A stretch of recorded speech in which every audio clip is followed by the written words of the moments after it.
मनुस्मृति में क्या लिखा है? जैसा शूद्रों को दूर रखते हैं वैसा ही महिलाओं को दूर रखना चाहिए। उनको शिक्षण नहीं देना और कौन से भी पवित्र कामों में महिलाओं की भागीदारी नहीं होना। लेकिन बाबा साहब अम्बेडकर अपने संविधान में ये प्रथम महिला को आद्यता दी, नेहरू जी ने दी, गांधी जी ने दी।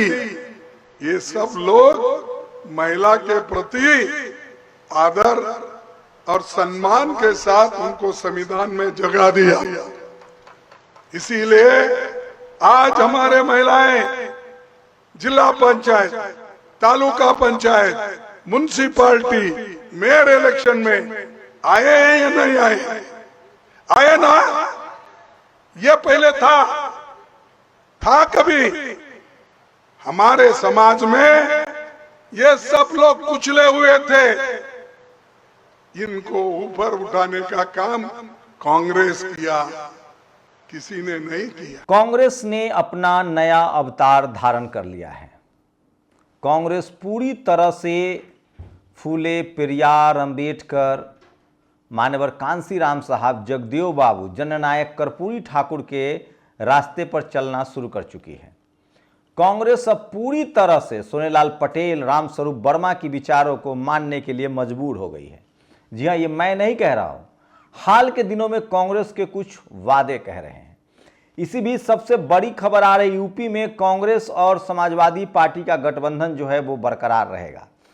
बिहार में कयास लगाए जा रहे थे कि आरजेडी के साथ गठबंधन टूट जाएगा, लेकिन ऐसा नहीं है।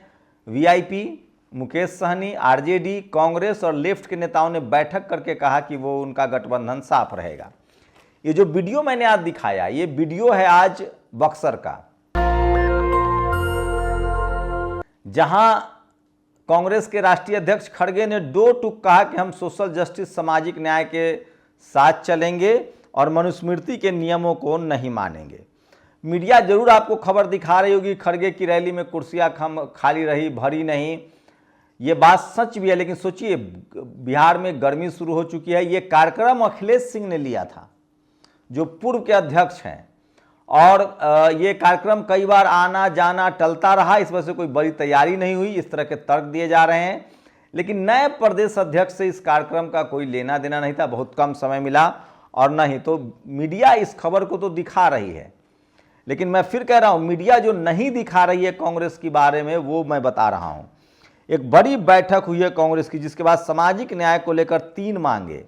इसमें जाति जनगणना, निजी शैक्षणिक संस्थानों में SC, ST और OBC आरक्षण, और आरक्षण में 50% की सीमा हटाने को लेकर ये बड़ा प्रस्ताव जो है वो कांग्रेस ने पास किया है।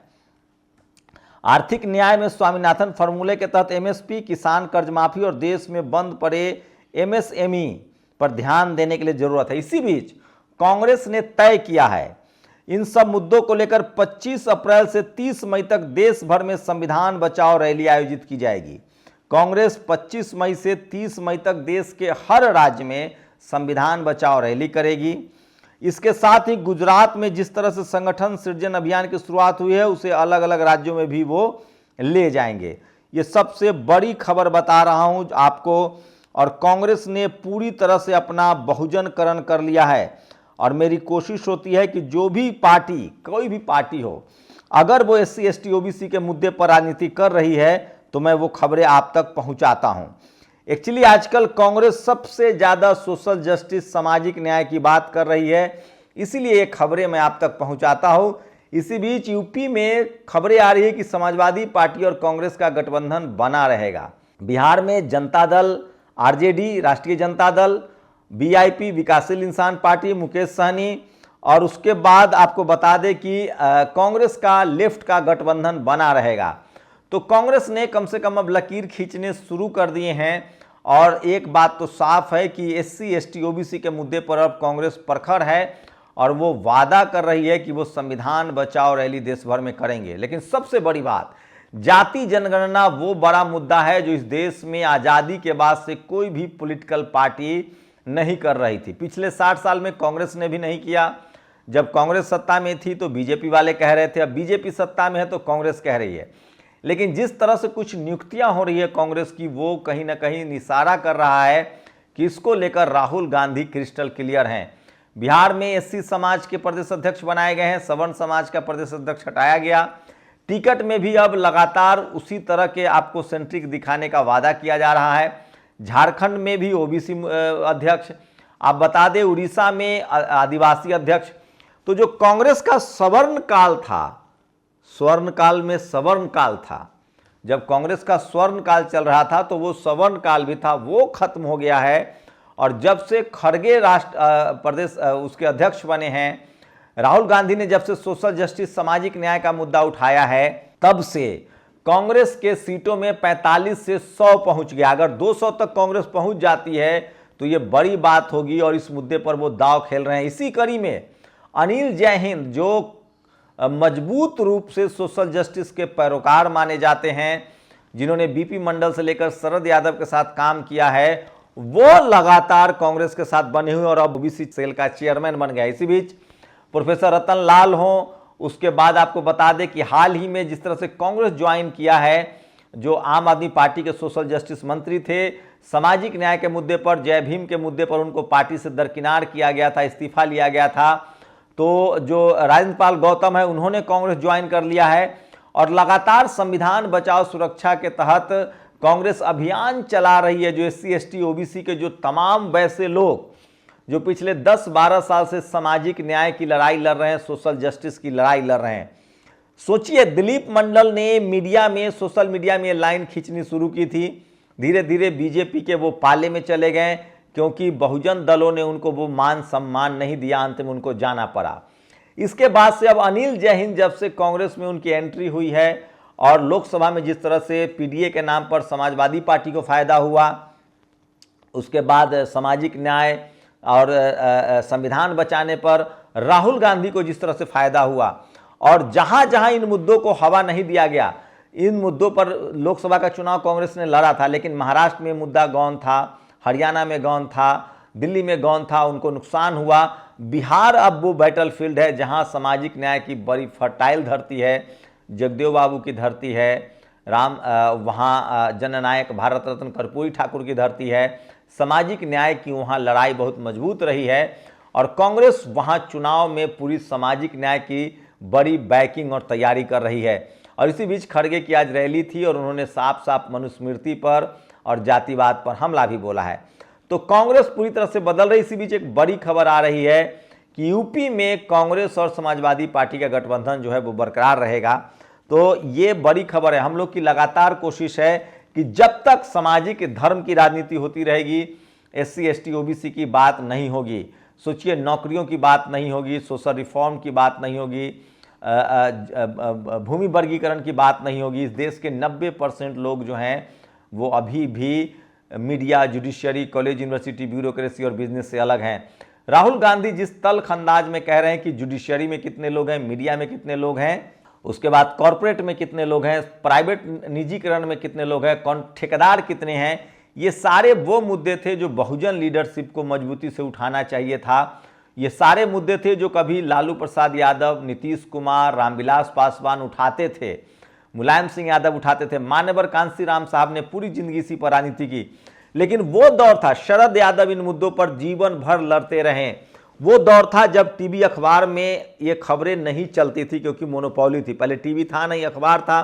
टीवी भी आया तो टीवी ने लगातार बहुजन नेताओं को बदनाम किया, चाहे वो शिबू सोरेन हो, लालू प्रसाद यादव हो, शरद यादव हो, रामविलास पासवान हो, या जगदेव बाबू हो, या फिर जननायक कर्पूरी ठाकुर हो, मान्यवर साहब हो।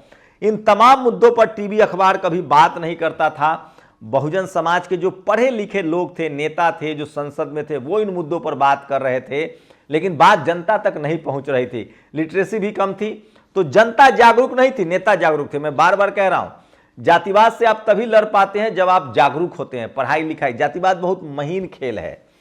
जो गांव का जातिवाद है वो तो दिख जाता है, मोटा जातिवाद है। जो महीन जातिवाद है, जो college, university, media, judiciary, bureaucracy number काट लेंगे, नौकरी नहीं करने देंगे। नौकरियां देखिए, जब एससी एसटी ओबीसी के लोग पढ़े लिखे नहीं थे तो सरकारी नौकरियां थी। जब वो पढ़ लिख गए तो सरकारी नौकरियां को निजीकरण कर दिया गया।